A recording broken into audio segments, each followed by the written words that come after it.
Good evening. Welcome to Oxford University's Museum of Natural History. Tonight features a discussion between Professors Richard Dawkins and John Lennox, both of the University of Oxford. Now, this is not the first time that these two men have met. Indeed, they debated one another last autumn in Birmingham, Alabama. In that encounter, the Wall Street Journal said that they displayed rhetorical skills in the best British tradition. The theme this evening is Has Science Buried God? Now, there are three topics of conversation. First is the issue of science itself, gaps in faith and evidence and so forth. And then finally, they will move into the topic of morality and purpose. If there is no God, where does that leave us? Now, we'll give this discussion roughly 50 minutes, and then there will be a Q&A. We will be collecting questions from the seated area right here, and then submitting them to the two men on stage. This will take about 20 minutes or so. And then we invite the media to withdraw to the lecture room upstairs, where these two gentlemen will meet with you briefly before coming down for a book signing. So this will give those of you here in the audience an opportunity to purchase a book, to queue up, and to meet these men who are on the stage. Now, we do apologize for a lack of seating. You will agree with me, however, that this is a wonderful venue in terms of its beauty and its history. I should also note that there is no unauthorized photography or filming of any kind. And indeed, tonight's event is being filmed, so your presence is an acknowledgement that you understand that and that you are okay with that. We do encourage you to move around the gallery. There are still some places behind us here that you can see and perhaps hear also in the gallery. So do not crowd in these spaces here. We thank the museum. We thank Richard Dawkins and John Lennox for their willingness to participate. They're both very busy men. Richard has this week his Simone valedictory lecture, which is a very important lecture for him. This takes place on Thursday night at the Oxford Playhouse. Would you like to say a word or two about that? I've been in the Simone professorship for about 12 years. For the last 10 years, I've had an annual lecture by a distinguished scientist, which I have organized, and that is coming to an end this year because I'm giving it myself, no longer distinguished, and that's this Thursday. It'll be my farewell. It will be the 10th of the Simone lectures, and I hope it'll be a grand gala occasion. Unfortunately, it was sold out about 2 months ago, so I don't know why I'm plugging it really, but... Well, that sounds very exciting, and John Lennox, you have been busy preparing a new edition of your book.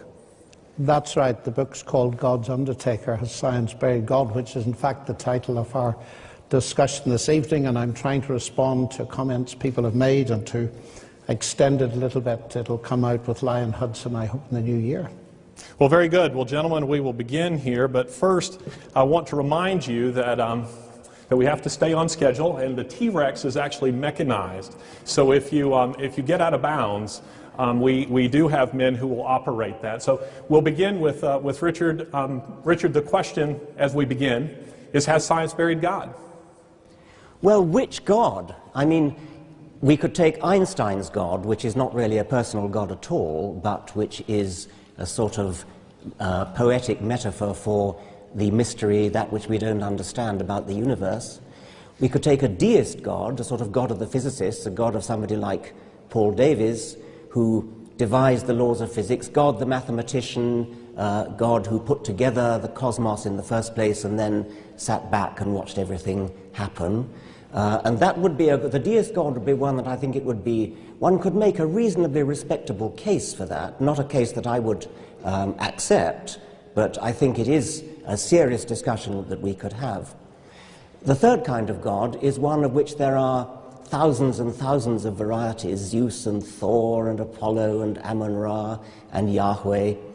And we don't actually need to go through all those because I've, as Larry has said, I've encountered John Lennox before, and I know the God he believes in, which is the Christian God.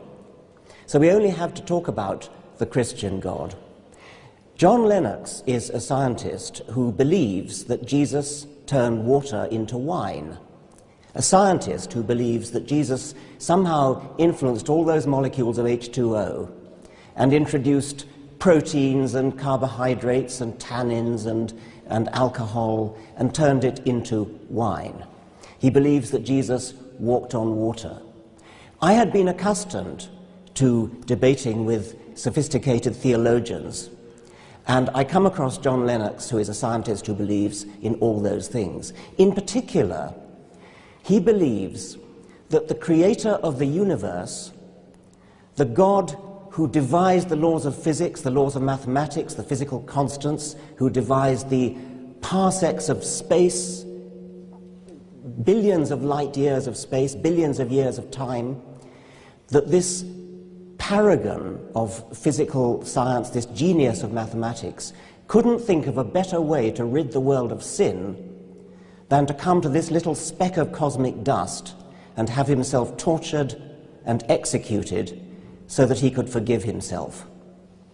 That is profoundly unscientific. Not only is it unscientific, it doesn't do justice to the grandeur of the universe. It's petty and small-minded, and that's the God that John Lennox believes in.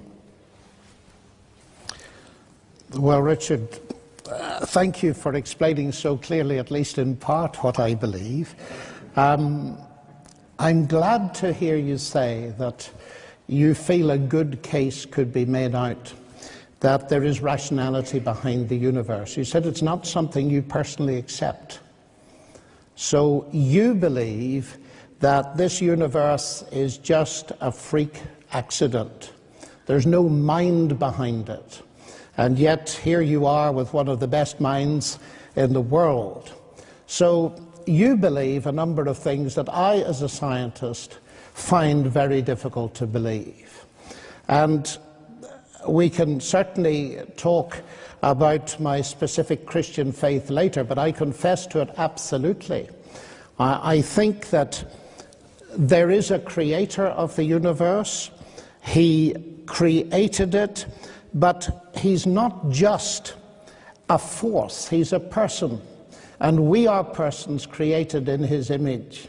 And you say that God becoming human and Christ dying on a cross and rising from the dead is petty.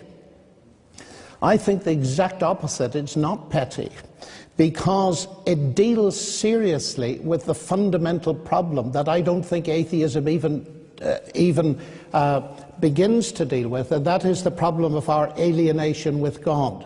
Of course, that makes no sense unless we believe in God. So I don't know how we should proceed. Perhaps the best way to start would be this. As a scientist, we both believe in the rational intelligibility of the universe. I believe the universe is rationally intelligible because there's a creator God behind it. Now, how do you account for the rational intelligibility of the universe? Well, John, you said that I believe that the universe is a freak accident, which is the opposite of what you believe.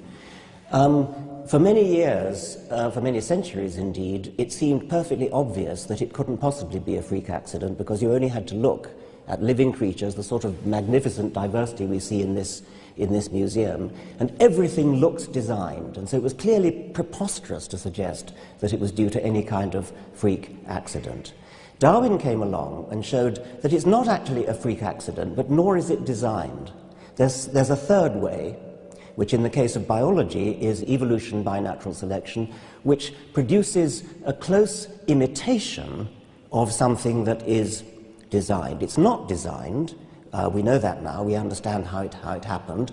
But it looks very designed. Now, the cosmos hasn't yet had its Darwin. We don't yet know how the laws of physics came into existence, how the physical constants came into existence. And so we can still say, is it a freak accident or was it designed? The analogy with biology might discourage us from being too confident that it's designed, because we had our fingers burned before the 19th century in thinking that biology, which looks so much more obviously designed, that we got our fingers burned there. Now, in the case of the cosmos, freak accident or design, the point that I've made over and over again is that even if we don't understand how it came about, it's not helpful to postulate a creator, because the creator is the very kind of thing that needs an explanation.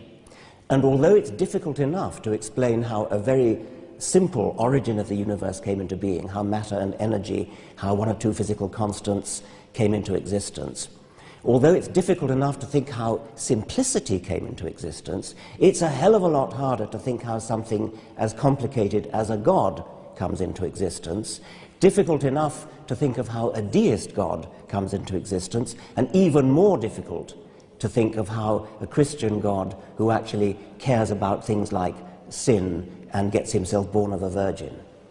Well, there are 3 or 4 different issues there, aren't there?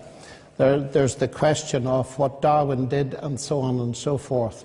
But of course, as you have yourself admitted, as I understand it, Darwin didn't explain either the origin of life or the origin of the universe. And I would want to start there. You say we don't know how it came to be, but as scientists and cosmologists, physicists, we're studying it, and that very study and your own science assumes that the universe is rationally intelligible. Now, correct me if I'm wrong, but it seems to me that atheism is saying that the thoughts in our minds are in the end only the results of a mindless, unguided process. Now, if that is the case, it seems to me that it's very difficult to see how they could tell us anything that is true about ourselves. I think it was Steven Pinker who said, wasn't it, that evolution has to do with reproductive success and nothing to do with truth. And John Gray, who's also an atheist, I understand, made the point not long ago that the problem with Darwinism, if you take it in its ultra form, it really undermines the notion that we can give any credence to what we think. So it seems to me that your atheism undermines the very rationality that I assume and you assume when we go to study the universe. So that's the first point I would make. Let me answer that. It seems to me a quite absurd thing to say that because we are saying that our minds are produced by brains and brains evolve by evolution, by natural selection, therefore that somehow undermines our ability to understand anything. Why on earth should that be? I mean, natural selection builds brains which are good at surviving, and brains that are good at surviving are brains that are surviving in the world. But where does the concept of truth, how do they come to recognize things like truth if those thoughts are simply reducible to physics and chemistry and neurophysiology? How do they serve truth? Truth is what happens. An animal that was attempting to survive and that didn't recognize truth or falsehood in some sense at whatever level is appropriate for the kind of survival that it has, it wouldn't survive. I mean, truth just means that you're living in the real world and you behave in the real world in such a way as things make sense in the real world. When you see a rock in your way, you don't go charging into it. You die if you did that. If you jumped over a cliff, you die. That's truth. It's perfectly obvious that natural selection would favor in any animal a brain that behaves in a way that recognizes truth and acts upon it. Well, I can't resist a little quip, but I notice many of my fellow human beings doing very well through telling lies. I can't for the life of me say... Point. It's a separate point, but I can't see how natural selection would produce this truth. But coming back to that in itself, you say this illusion of design, and of course I find your writing so fascinating because of the metaphors and images you use. I do envy that capacity. And you said somewhere that it's terribly, terribly tempting to believe that it has been designed. But the Darwin has shown us that this design is an illusion. But I've been very interested in the kind of thing that Simon Conway Morris has been saying recently, that If you take the evolutionary pathways, they're navigating through an informational hyperspace with phenomenal precision. And therefore, there is the impression of design at that level. I mean, if this mechanism that you talk about, which doesn't account for the origin of life at all, but let's leave that aside, if it is so phenomenally clever, then it itself is giving evidence that there's a mind behind it.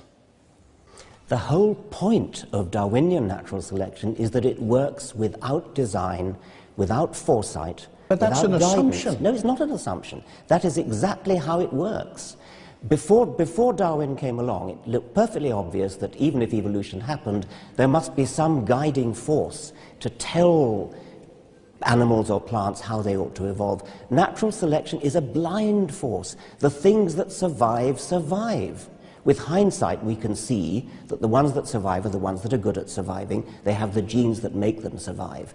Simon Conway Morris would not deny that. He's got some kind of, well, actually, I rather share his view of convergent evolution. We both of us are perhaps on the extreme end of Darwinians in that we emphasize the power of natural selection to home in on particular ends. Particular, if you look around the museum, you'll see animals, marsupial animals from Australia that uncannily resemble non-marsupial animals, and Simon and I are both extremely keen on that. But that's produced by natural selection, as he would say. Natural selection is a mechanical, blind, automatic force. It's not, I can't say it's not guided, but there's no need for it to be guided. The whole point is that it works without guidance. But it could be guided, or do you completely shut that out? I mean, why bother when you've got a perfectly good explanation that doesn't involve guidance? I mean, the why point is, you use words like blind and automatic. This watch is blind and automatic, but it's been designed.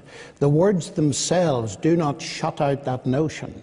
And it seems to me that the impression I'm getting is that what's coming through is that the whole process is so sophisticated, it itself is giving evidence of a rational mind behind it. But am I understanding you right, that you say you deny that because you've an in-principle reason for denying it? That is, everything must, as far as you're concerned, go from the simple to the complex. And therefore, your major argument in the God delusion, if I understand it right, is that God is, by definition, more complex than the thing you're explaining, so he's got to be explained. Is that right? That is a major point that I want to make. But let me go back to what you were saying before about guidance. When you drop a stone, it falls to the ground, and you as a scientist will explain that by gravity. You wouldn't dream of saying, oh, there must be a God pushing it down. That's exactly what you're in effect saying with respect to evolution. Because we understand evolution in just the same kind of level as we, actually rather better level than we understand gravity. No, and this is a very important point, because I detected in many of your writings that you oppose God and science as explanations. When Newton discovered the law of gravity, he didn't say, marvelous, now I can know how it works, I don't need God. God is an explicator at the level of an agent, not a mechanism. So that we can study mechanisms in biology, the more sophisticated they are, the more that might well point towards an agent. You don't argue away the existence of an agent by showing that there is a mechanism. And I don't quite understand how you manage to get, if I understand you right, God and science as alternative explanations. Well, I think you do get rid of an agent if the agent is superfluous to the explanation. That when you're studying something that's happening, there may well be an agent, and it may, if you're watching a car driving along and avoiding obstacles and turning left and turning right, you say there is an agent controlling that car, and certainly there is, there's a driver. But if if you don't need an agent to explain what's going on, and we don't in the case of biology, and we don't in the case of gravity. Of course, I accept that Newton was a theist. He lived in the 17th century and everybody was. But you don't need an agent. An agent is a superfluous explanation. It's a gratuitous grafting on of something that you don't need. Well, I find that unconvincing, because even if you accept the whole evolutionary paradigm, it depends on there being a fine-tuned universe. And that fine-tuned universe raises in itself very big questions as to the origin of the universe. Evolution doesn't deal with that. No, it doesn't. Nor does it deal with the origin of life. No, those are separate points. Those are separate points, but they're vastly major points. They are, yes. As long as we were dealing with evolution, I was talking about evolution. If you want to move on to talk about these other things, I'd be very happy to move on. But the notion of things in principle going from simple to complex, and they must go that way, that seems to me to be your belief, your faith. Well, things must go from simple to complex. Yes. No. I mean, if things go from simple to complex, we need an explanation. Yeah, we Natural do indeed. selection is an explanation for that. It's the explanation in the case of biology. Well, let's go back to the level of the origins of the universe and the origin of life. Now, life, as we both know, has got this digital database. It's got a language all of its own. Now, the only thing we know of capable of producing language is mind. And yet you reject that. By definition, as an atheist, you must reject that. There's no mind behind this language. I do reject it. When you say the only thing we know that can produce language is mind, I mean, we know that what produces human language is mind. Of course we do, because that's human language. But DNA is not human language. Yeah, but DNA it's very sophisticated. It's very sophisticated, but it doesn't follow that it has to be generated by mind. But we know of no other conceivable way of it being generated. You see, because it seems to me from the mathematical point of view, I think you said this somewhere in a different context, junk in, junk out. Here we have this phenomenally sophisticated information processor, which is the cell. Am I really to believe that that information processing capacity simply came about by the laws of nature and random processes without a mind? Yes. Well, absolutely. I find that impossible to believe as a mathematician. I know you do. This is called the argument from personal incredulity. But I could just reverse that and say your position is the argument from personal credulity. No, that rationality comes from irrationality, that mind comes from matter.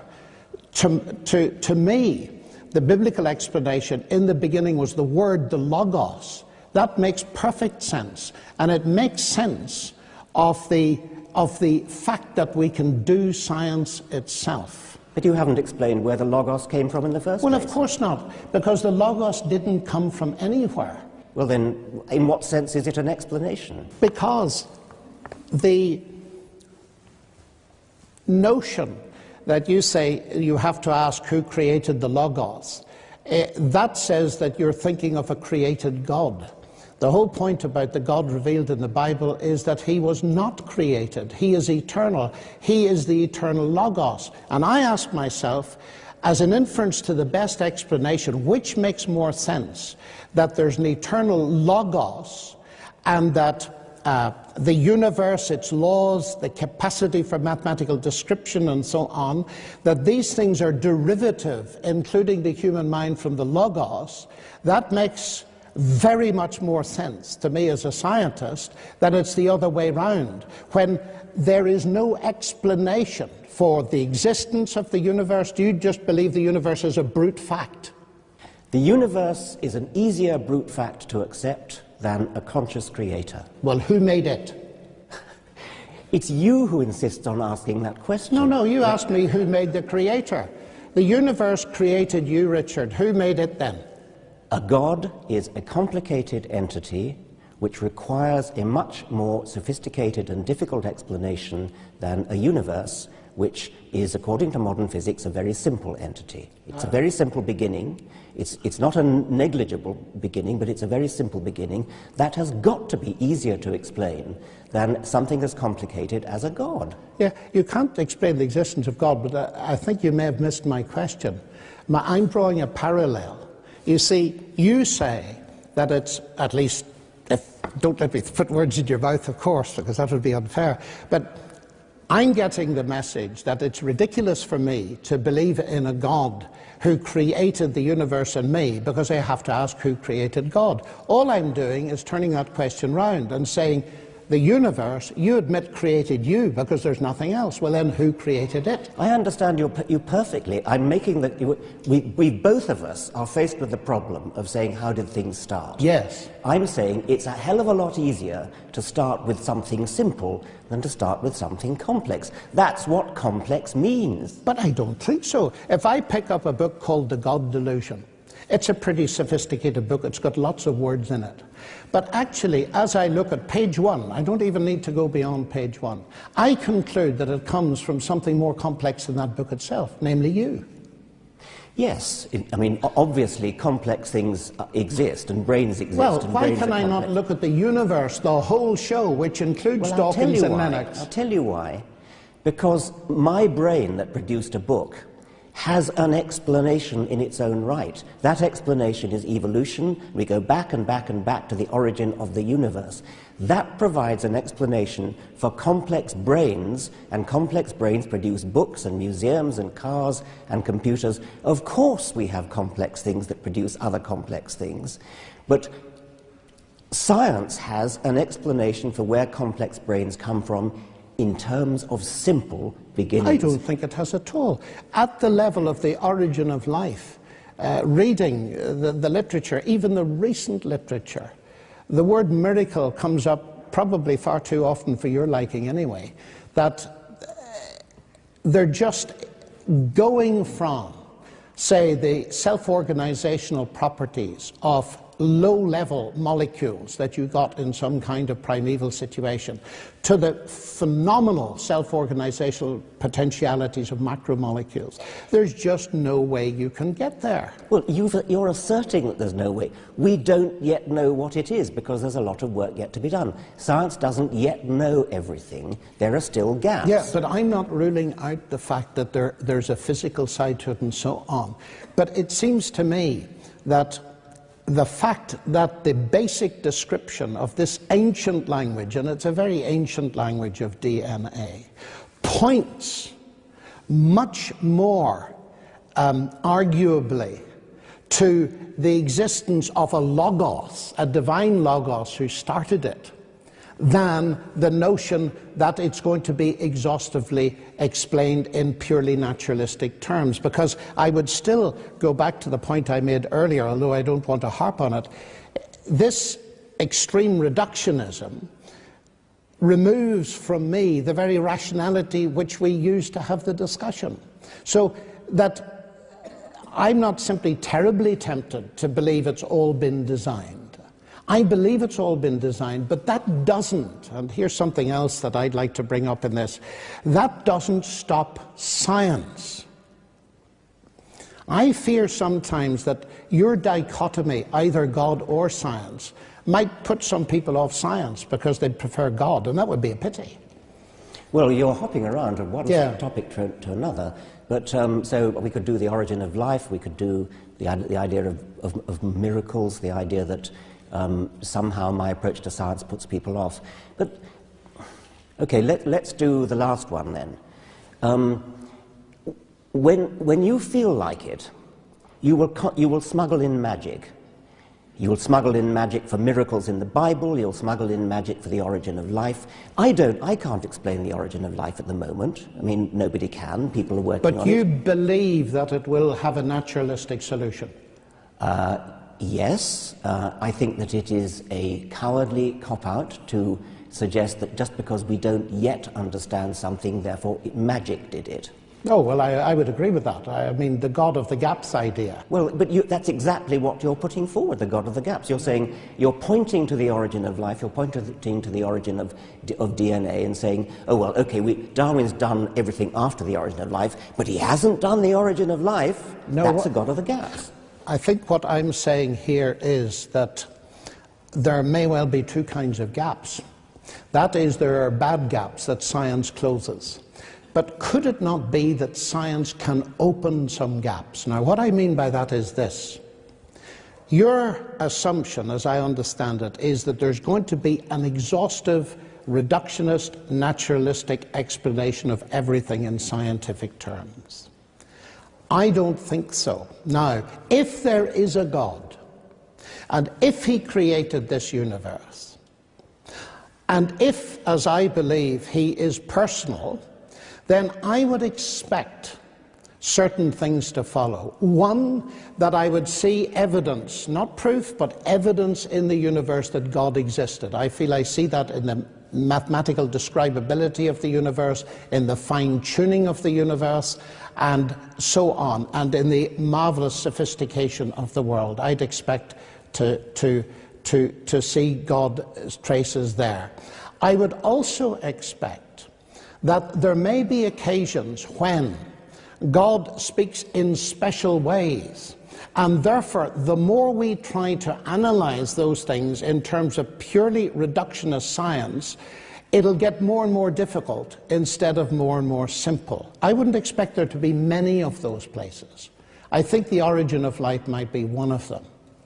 And certainly when it comes up into more recent history, you mentioned miracles. The thing that is central for me is the fact that what you call petty, and I feel is vastly significant, because it's touching on something that affects every human being, the question of death. Now, if Jesus really literally rose from the dead as a matter of history, that makes an enormous difference to our view of the world. And so far from being petty, if this is God speaking to us, then I want to take it extremely seriously. Why do you think it's so petty? Well, of course it makes a huge difference if it's true. But yes, exactly. But you've suddenly leapt from sophisticated discussions of the origin of the universe, where one can have a proper discussion about whether some sort of cosmic intelligence could have set forth the laws of physics, and you suddenly jump to a man who lived 2,000 years ago, was born of a virgin, rose again from the dead. Well, I only did that because you mentioned it first at the beginning. Well, I think that's petty. By comparison with the grandeur of the universe. I mean, to put my point again, do you really think that the creator of this magnificent edifice of the universe, the expanding universe, the galaxies, he really couldn't think of a better way to get rid of the sins on this one little speck of dust than to have himself tortured? He's the one who's doing the forgiving after all. Couldn't he just have forgiven? Because this is a moral universe, Richard, and just forgiving doesn't make sense. I mean, he has to kill himself in order to... He doesn't kill himself. Or get himself killed, tortured. God sends his Son into the world to provide forgiveness and to provide a basis on which he can justly bring forgiveness to me. Now, he has to get himself killed in order to do that. Well, half a minute. We need to step back from this a little bit, because it's actually a highly relevant topic. In your world,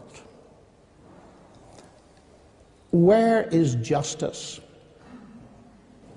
to be found? Well, justice is a human construct of great importance in human affairs, and it's something that most of us have a sense of, which I think probably can be given some sort of Darwinian explanation, but I don't see where you're taking this. Well, my question is there any ultimate justice? You see, you say this is petty. I'm saying I find myself in a world which is a broken world. I find myself in a world where there's massive injustice, where many people won't get it. We're so privileged. We live in Oxford and so on. We've got enough money to live on, etc., etc. But if there is no God, then there's no ultimate justice. And one of the things that the resurrection transforms for me from pettiness right into center stage is, if this is true, then there's real hope that there'll be a rational evaluation and fair justice at the end of the world. But atheism doesn't give you that. Okay, suppose there is no hope, suppose there is no justice, suppose there is nothing but misery and darkness and bleakness, suppose there is nothing that we would wish for, nothing that we would hope for. Too bad. That doesn't make it true, just because God would make us feel good. Well, of course it doesn't. Well, then why do you bring that argument up? Because I believe that there is evidence that it is true. I don't believe in the resurrection just like that, because faith is based on evidence. I've changed your ground again. What you said before was that there is no hope without God, and it sounded well, that's true. That's absolutely true. Okay. You just admitted it. I haven't admitted it. I said if that's true, yes. So what? I didn't say it was true. But anyway, but therefore if that's the question true, so to be decided then is there a God, and has he revealed himself? And that's where, again, I think this pettiness needs to be pushed aside, because I can't get to know you as a person. You're not just a scientific object. I could look at you through a telescope or a magnifying glass. I could even dissect you and so on and so forth. But because you are a person, I cannot get to know you unless you're prepared to reveal yourself to me. So the fact that the claim of Christ to be the truth, to be God incarnate, that makes perfect sense to me, because if there is a God who invented this wonderful, marvelous universe with all its science and all the rest, then he has taken the initiative in getting to know us and revealing himself to us. And he's revealed himself to us at the level we can understand. We're persons, he's a person. That at least makes sense. So one of the very important questions to ask is that really true? Or is this simply myth and fantasy? Well, myth and fantasy for me. Yeah, well, do you know, that disturbs me for the following reason. Reading your book, The God Delusion, you say that it's under scholarly dispute among historians that Jesus actually existed. Now, I checked with the ancient historians. That is not so. And it disturbed me. History is not natural science. But what I don't understand is this: why you would write something like that. I don't think it's a very important question whether Jesus existed. There are some historians, most historians think he did, some historians They certainly don't. do. I couldn't find an ancient historian that didn't. Well, there are one or two, but I don't really care, actually, because precisely because it's petty. I mean, if you could possibly persuade me that there was some kind of creative force in the universe, there was some kind of physical, mathematical genius who created everything. The expanding universe, devised quantum theory, relativity, and all that. You could possibly persuade me of that. But that is radically and fundamentally incompatible with the sort of God who cares about sin, the sort of God who cares about what you do with your genitals, the sort of God who is interested, who has the slightest interest in your private thoughts and wickednesses and things like that. Surely you can see that a God who's grand enough to make the universe is not going to give a tuppenny cuss about what you're thinking about and your sins and things like that. So you think that morality is not important? Of course I don't think morality is not important. I'm a human being. Sounds like you're saying it isn't important. I'm a human being, and I live in a society of human beings, and within a society of human beings, morality is of course important. But we are one of billions of planets on a huge scale. And a cosmic God who bothers about this kind of human scale is not the kind of God that is compatible with a scientific view of the universe. It's a medieval view. But do you think that size is the measure of importance? Incidentally, on a logarithmic scale, you're about halfway between the atom and the universe. So if God thinks in terms of logarithms, your point falls, I think. I mean, this is in a sense an emotional argument we've come into now. And I don't think so at all. If I were going to respect a God, it would be the kind of God the sort of God that Carl Sagan might have worshipped, not the sort of medieval God who fusses about sin, the obsession with sin and righteousness and sort of, I keep coming back to this word petty, and I stand by it. Well, it's an image of God that I find strange in a way. I gather from the BBC today that you're promoting some advert on London buses, which is going to say something like, there probably is no God, so don't worry and enjoy your life. Now, I was very interested in that. Why don't worry? Do you associate the idea of God with worrying? I fought for a better slogan than that. This was something that was devised by a woman on the Guardian, and she wanted to raise money from £5 here, £5 there to put this advertisement on the London buses. I offered to match donations, and I said I'd rather change the slogan from there probably is no God to there almost certainly is no God. And I didn't want to say don't worry and enjoy your life. I wanted to say something like live your life to the full. But it was too late to change it, and I'm since the money has been raised in the first day, something like £23,000 already been raised, and she was only hoping for 5,500. I'm going to get some saying what the next slogan is, and it's not going to say what the present one does. But from where I sit, you see, the thing that my relationship with God is the very thing that stops the worry and gives me the fullness of life. And we're back to the pettiness, because if God is real and has revealed himself, then it's through a relationship with him that we really can enjoy a full life, science included. I find that so unconvincing. Yeah. I think there's something wonderful about standing up and facing up to a universe where we are increasing our understanding, and we throw away childhood obsessions, we throw away the sort of imaginary friend that comforts us when we're children, and we feel the need for some kind of parent figure to turn to. I think when we grow up, we need to cast that aside and stand up tall in the universe. And it's cold, and we're not going to last for it. We're going to die, and we face up to that. And I think that's a nobler way of getting through life than to pin your hopes on childhood illusions. But that all rests on the assumption that there's no God and their childhood delusions. Yes, well, we have but to I look at could the invert evidence. that.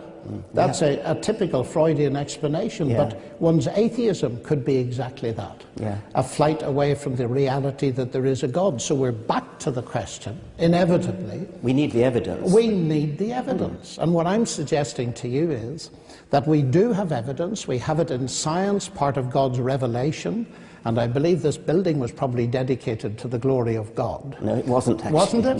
No. Oh, right.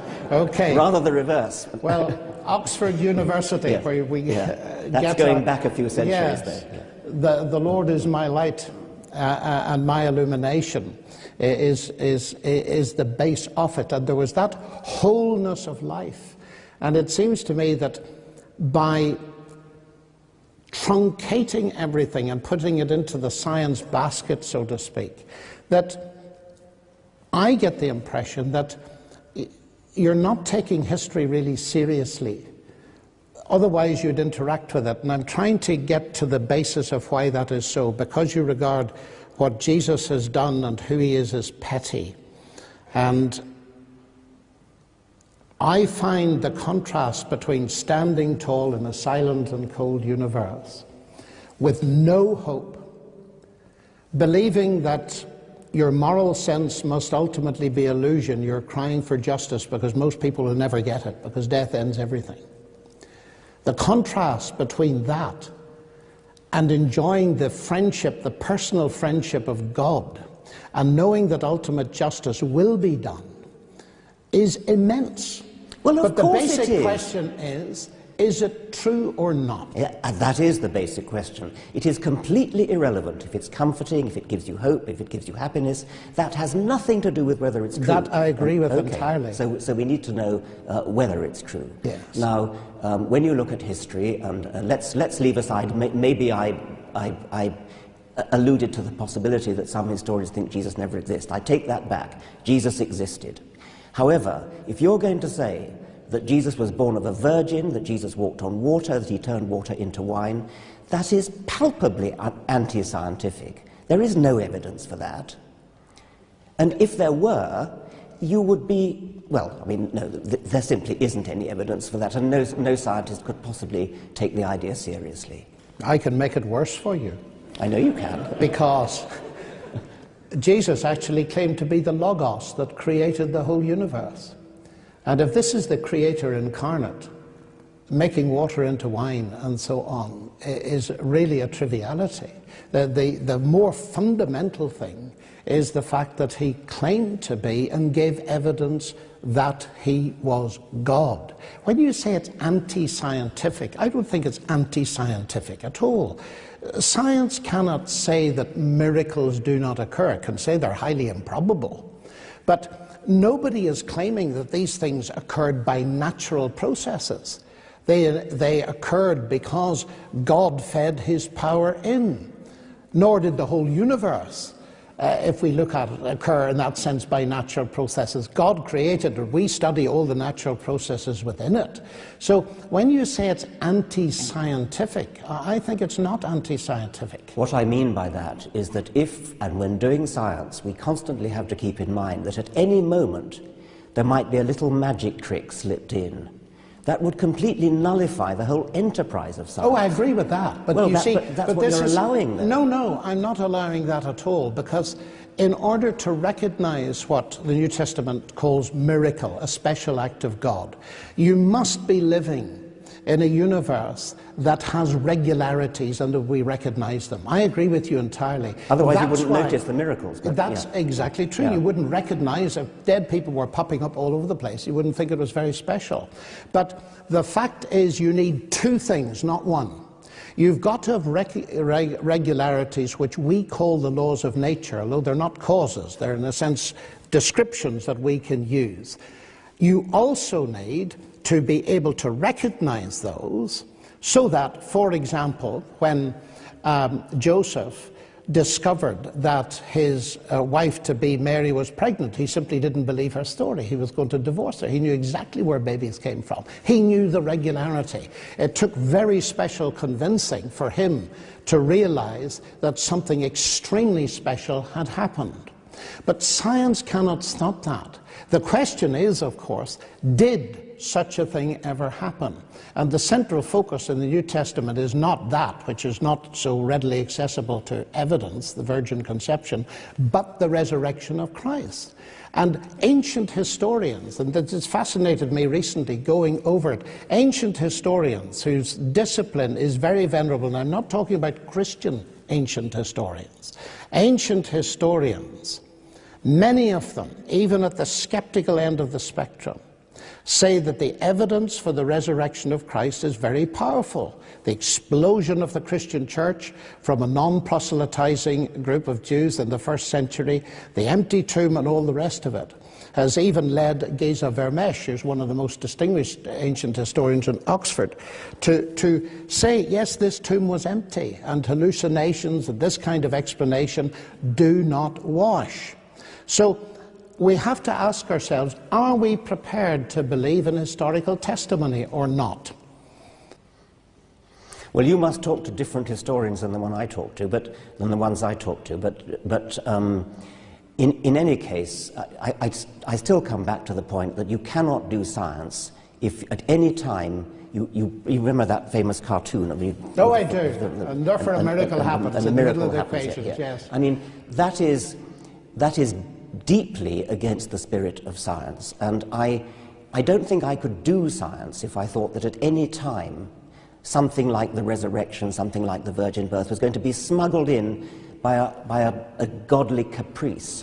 Let me stop you right there, gentlemen. We need now to move on to the last topic, and we haven't left ourselves a great deal of time here, and that's the issue of meaning, human life, and meaning and purpose and morality. You've kind of touched on morality just a bit, but it was only briefly. So let's move the conversation there, and then we'll have our Q&A.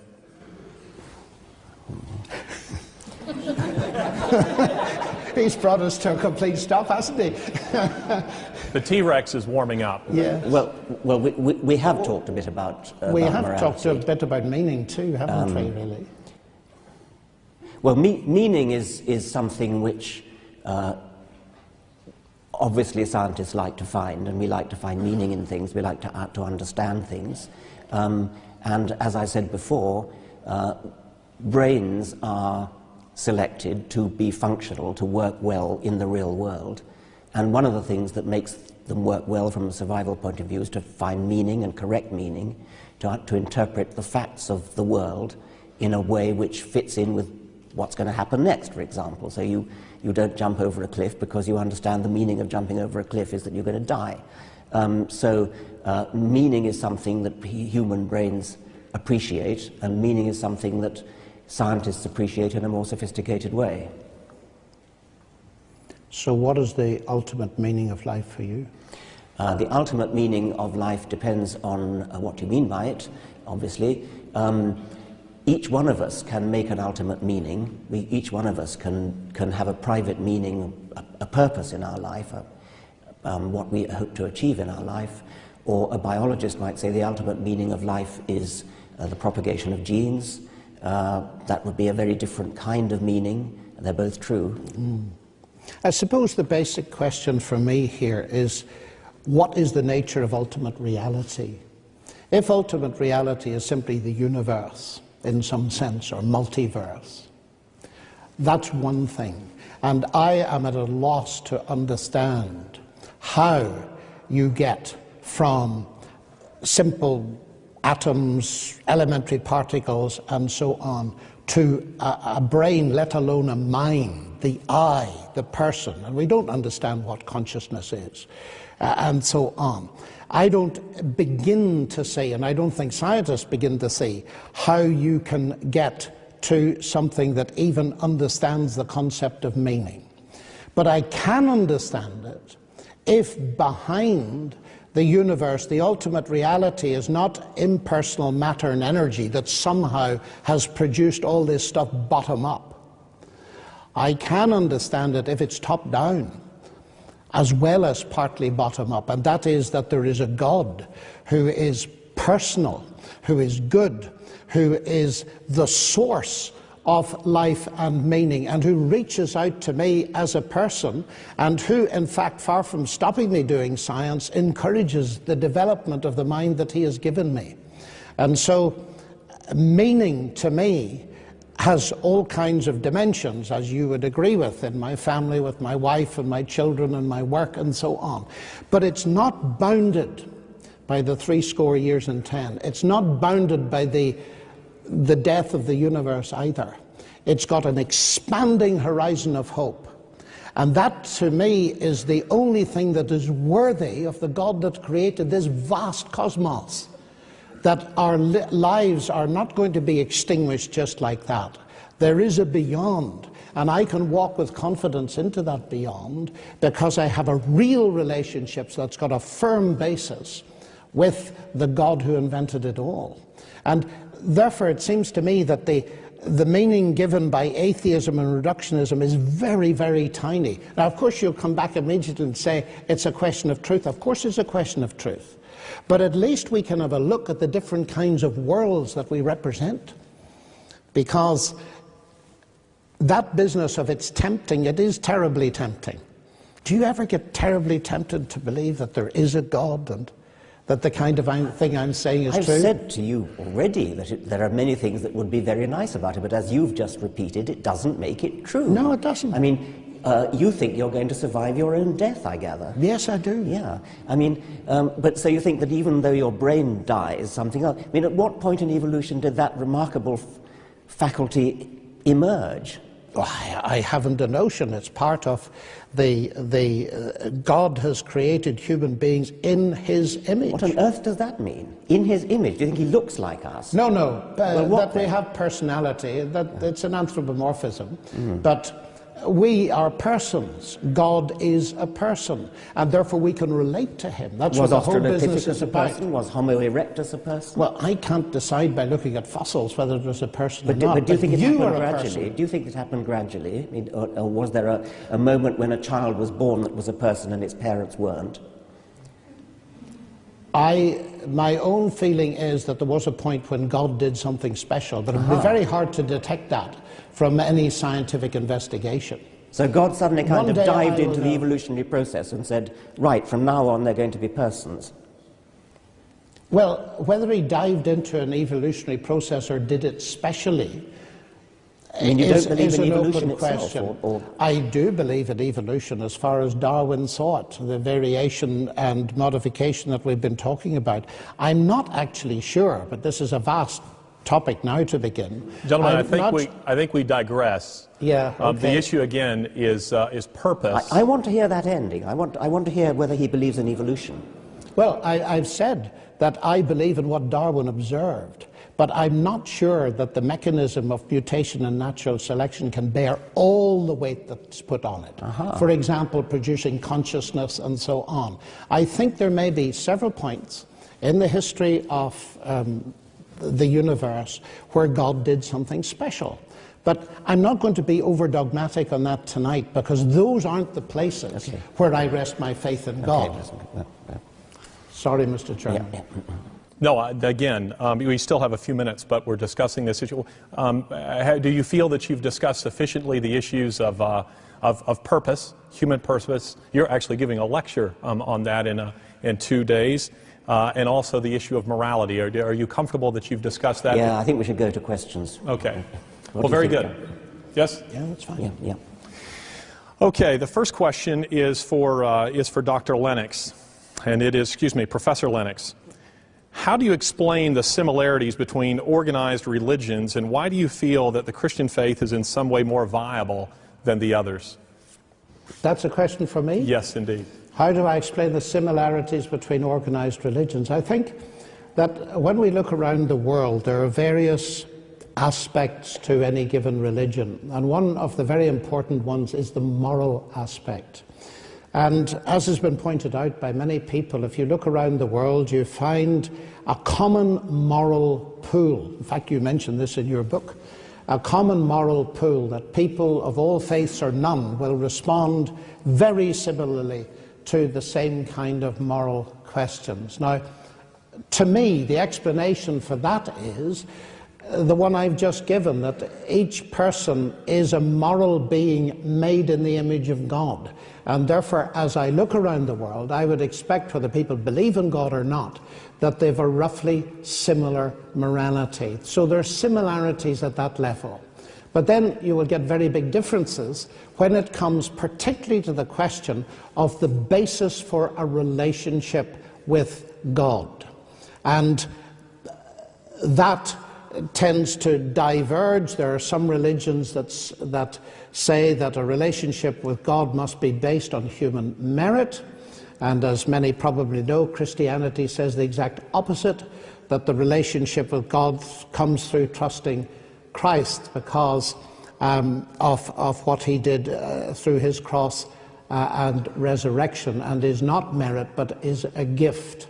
I don't know whether you want me to expand further on that, but that's basically you've got a bit of time. Both of you do. If you what could was the take second part of the question again?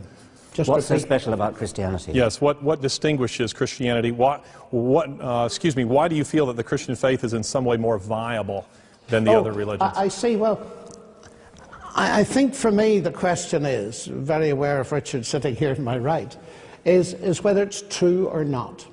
And Christ claimed to be the way, the truth, and the life, and either that's absurd nonsense or else it's true. Now, I'm convinced it is true. Why is it true? Well, if we take the three great monotheistic religions and their attitude to Christ, we'll find that one of them believes that he died and didn't rise, The other believes that he didn't die, and Christianity believes that he both died and rose again. Now that's something that I feel that we can access by history. The second point is this, and it's probably the most important point. It's that it seems to me in a way that Christianity is not competing with other religions. Let me try and explain that. Because as I understand the New Testament, what Christ offers me is something that no other religion offers me. Many religions offer me a path, a moral path to follow, which may be excellent. But what Christianity offers me is a radical diagnosis, which some people react against. The fact that I find myself disjointed, I find myself, I don't even keep my own standards and so on. And I find also that the relationship with God has been broken, and there is need for repair, there's need for forgiveness. Now, in Christ, in his death and resurrection, I find that there's an adequate basis for forgiveness so that I can be certain of my relationship with God and know it. Now, I don't find that anywhere else. I find wonderful morality and all the rest of it. And I think it's very important that we respect people of other faiths. But if you ask me what makes the difference, that's the central one. There are many others. Okay. To Professor Dawkins, do you think that there is no purpose in religion? No purpose in religion? Well, as I said before, individuals have purposes, and many individuals have purposes that are deeply shot through, sometimes literally, with religion. There are people in the world, very large numbers of people, whose entire life is guided by religion. Everything they do is guided by religion. So the answer, of course, is yes, there are purposes in religion. I think that it is a tragedy that people waste their lives devoting it to such fanciful, imaginary purposes, but I can't deny that they do. Over to Professor Leynicks. If we accept that an omnipotent designer is responsible for our existence, then how do you explain the deficiencies in our design?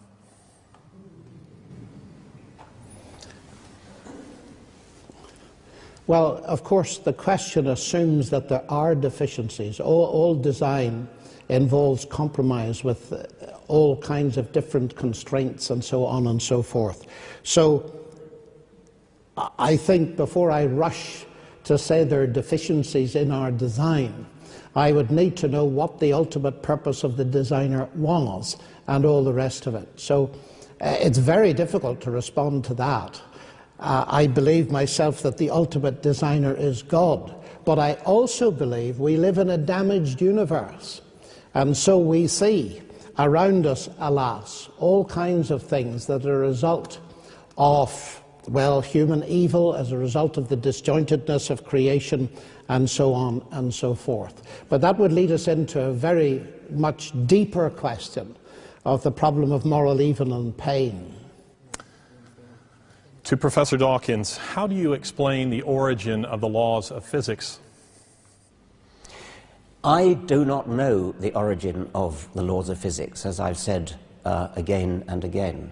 What I do know is that whatever they are, and I've said this again and again, whatever they are, it certainly doesn't help to propose that they were designed by a conscious intelligence, because that simply makes a bigger question than you've solved. Now, the laws of physics, but to break that down a little more, it has been suggested that the laws of physics are extremely fine-tuned, and that if they were any different, the universe as we know it wouldn't exist, stars wouldn't exist, chemistry wouldn't exist, biology wouldn't exist, and we wouldn't exist.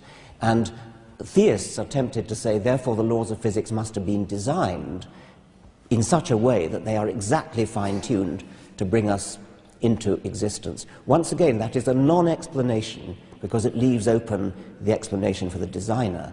There are many physicists who explain that by saying, well, with the so-called anthropic principle, saying that we could only exist in a universe which has the the right laws and the right constants to bring us into existence, and therefore the fact that we're talking about it determines that we must be in such a universe.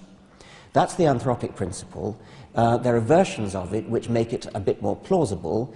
For example, the multiverse theory, that there are lots of different universes, that we live in a kind of bubbling foam of universes, and each bubble in the foam has a different set of laws of physics. The vast majority of those laws of physics are not conducive to giving rise to us. A tiny minority are conducive to giving rise to advanced life forms. And once again, the anthropic principle comes in. We could only exist, we could only be in one of those bubbles that has the necessary laws of physics to bring us into existence. And therefore, obviously, since we do exist, since we're talking about it, we must be in such a universe. I haven't answered the question, but what I hope I have done is to show that whatever else the answer is, it cannot be God.